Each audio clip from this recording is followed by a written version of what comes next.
The Lord be with you. A reading from the Holy Gospel according to Luke.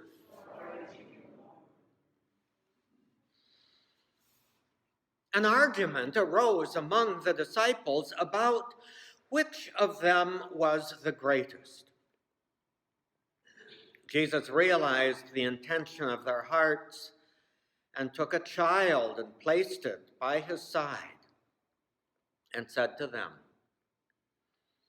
"Whoever receives this child in my name receives me.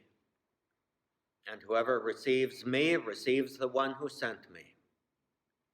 For the one who is least among all of you is the one who is the greatest."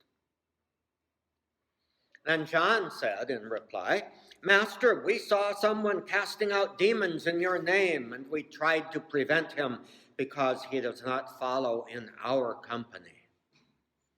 And Jesus said to him, "Do not prevent him. For whoever is not against you is for you." The Gospel of the Lord.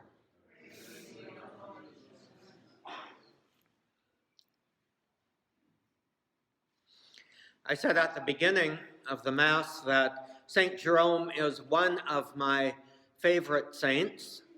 Of course, I have many. But I find St. Jerome to be almost endlessly fascinating because he was a very strong character who had many flaws, a very complex character who could be fiercely loyal as well as a very formidable opponent,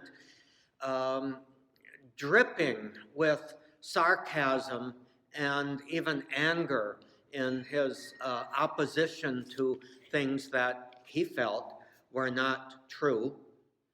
And sometimes he had the character flaw, I think, of measuring truth by the way that he felt about things. But for the most part, he was right on, especially in his great scholarship and his love of the Word of God in the Bible. I'm not going to talk about his intellectual qualities or his great scholarship and the study that he did of the sacred scriptures. I'm going to talk about another characteristic of his personality, and that is he could be gentle, warm, and loving, and very nurturing towards people who shared the same ideals. And this was especially true of a group of women who actually followed him from Italy to the Holy Land, to Bethlehem, in order to learn from him, to help him, to nurture him, and in turn to be nurtured by him. So he had a support system, a support network that was based actually on what Jesus says here in the gospel. And that is the need for us to become like little children, to receive one another as little children.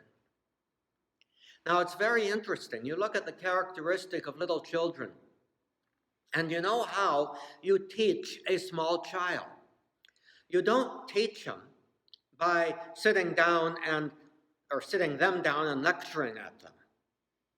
You teach them by the quality of your presence to them. They know, children know, if you love them and care for them.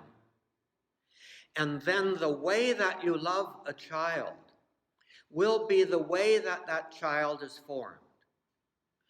The reality of your real presence, the quality of your real presence to a child is what forms them. Then, as we grow older, we become more self-sufficient. We become doers and actors and learners in our own right. And then, as we grow older, we become more and more like little children. The powers that we exercise during our maturity begin to disappear, don't they? So much of what we take for granted that we built up in our lives as we get older, bit by bit, is taken away from us. And what is left is presence. We all know, we've had experience with one another. We sometimes often feel it within ourselves. Yeah. What you say to me isn't so important. How you make me feel, how you are present to me, that's what's important. I think it's a good lesson for all of us then, that as we grow older, what the Lord wants is for us to be present to one another in the way that He is present to us.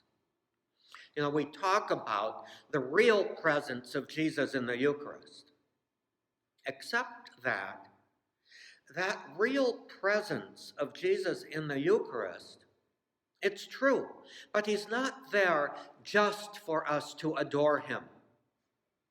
He is there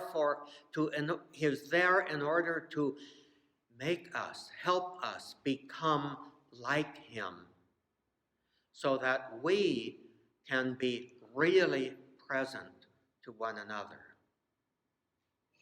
And so we might think about that today.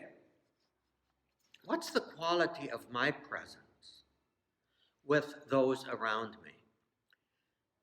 And especially perhaps with those who need me in one way or another. How can I be present to them? Or how about those who annoy me in one way or another? How can I rise above that annoyance and become really present to them? That is a gift that we can give to one another, a power that we have that will not be taken away from us, no matter what our condition. How can we give the quality of our presence to one another so that we are truly supporting one another rather than tearing one another down or just trying to be independent from one another? So let's think about that today. Jesus is truly present to us. How can we be present to each other?